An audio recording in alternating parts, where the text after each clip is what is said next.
In this video, we will be focusing on different types of interaction and how we can increase learner engagement by addressing different types of interaction. We will begin with talking about teacher-learner interaction and proceed with learner content, learner self, learner-learner, learner interface interactions. Here we go. If you have ever attended a MOOC as a learner, you might have realized that MOOCs are atypical in terms of interaction between the learner and the teacher.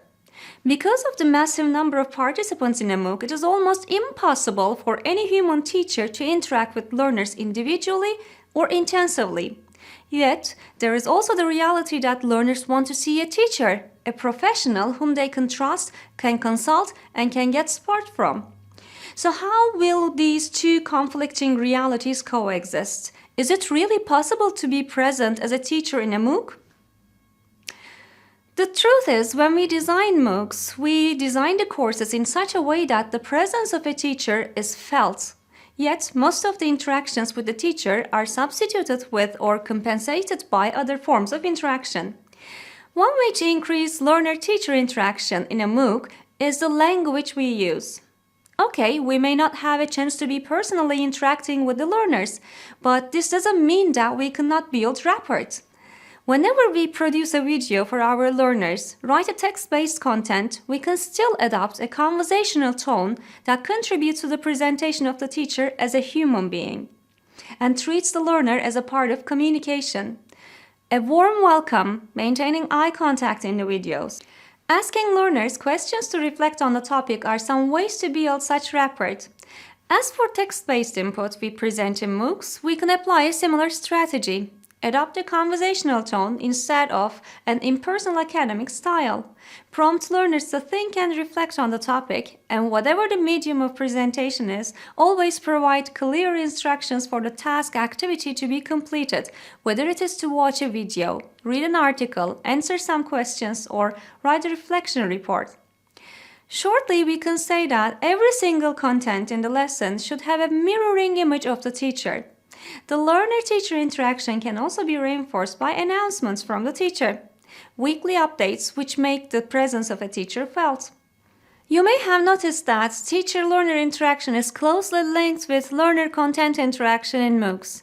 The content becomes the voice, the mimics, the feedback of the teacher.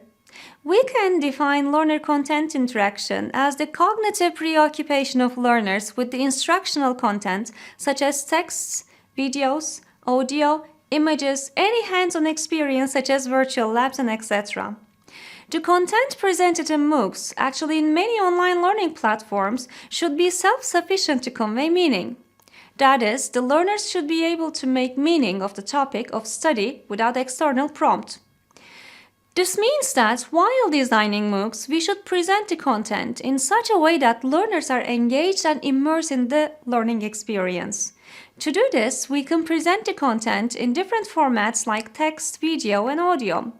Yet, as you may guess, that the content is presented in various formats does not ensure comprehension. To fully engage learners, we can embed questions to ponder on the topic, short quizzes to check understanding of the topic, just as we do checking understanding in the face-to-face classes. The point to remember here is to provide feedback. As there is a massive number of students in MOOCs, this feedback is usually automated, yet it still should be meaningful. One other crucial point in the presentation of content is creating tasks for students to complete. So how can we do this? While presenting a video content, give them an instruction on what to do with the video. For example, you may simply say, watch the video and make a list of major points. Watch the video and answer the following questions and etc. The same goes for text to read. Whenever we present a text-based content, we should not just say, read the text. Instead, we need to tell them what to do with the text. Shortly, all the content presented should be conceptualized and contextualized as a task to be completed. You can of course expand the learner's interaction with the content by adding extra tasks such as doing web searches, analyzing, giving scenarios, etc. These examples imply that while dealing with the content, we expect learners also to be involved in an interaction with themselves in the meaning-making process for deep learning. This reflective practice enables learners to speculate about their own learning, interpret the content, assess their own learning, identify the areas that require attention, make plans for improvement, comprehend the content and practice, and finally apply what they have learned where applicable. Although we as teachers cannot be actively involved in this process, we can still facilitate learner self-interaction by first proposing alternative paths for learning in the course introduction, incorporating chances for checking understanding and tasks for reflection and self-evaluation in the process.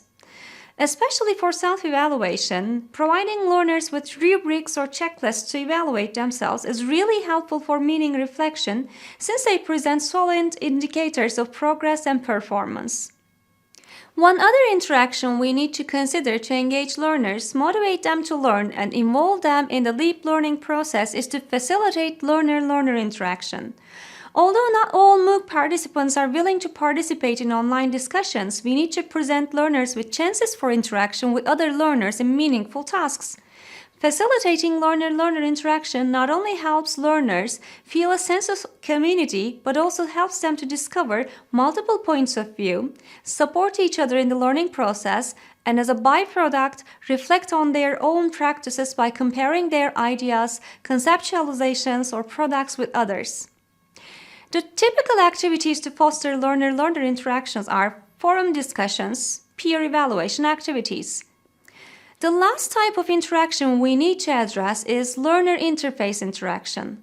Learner interface interaction is the interaction between the learner and the digital interface that mediates all the other interactions, including learner-teacher, learner content, and learner-learner.